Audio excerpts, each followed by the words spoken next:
Este venres a Xunta manterá unha nova reunión con representantes galegos da hostalería para finalizar o protocolo no que levan semanas traballando.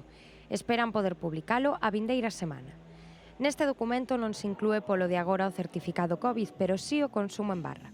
En la reunión de la pasada semana nos pidieron incorporar el uso de las barras. Hemos trabajado desde Salud Pública y con el Comité Clínico intensamente en buscar una solución para las barras y las barras están pues prácticamente incorporadas en el documento y podemos avanzar que el documento permitirá el consumo en barras en unas determinadas condiciones. Por poner un ejemplo, ¿no?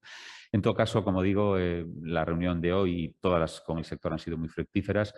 Estamos trabajando en cuanto antes llegar a un consenso y ahí, pues, como digo, intentamos recoger los intereses y las inquietudes tanto del sector como de la parte más clínica, más asistencial, que lógicamente nos ocupa a nosotros como consejería también, por supuesto, y confiamos en tener un documento cerrado a la mayor brevedad posible y también con tiempo suficiente para que haya tiempo de adaptarse.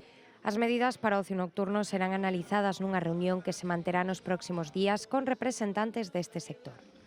O conselleiro tamén anunciou que, ademais das 30.000 autocitas de vacinación convocadas para o venres, estáse traballando cos colectivos sociais para citar as persoas máis desfavorecidas ou vulnerables.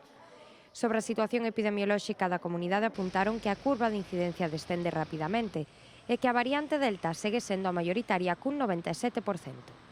Sobre o protocolo educativo para menores de 12 anos anunciouse o seguinte.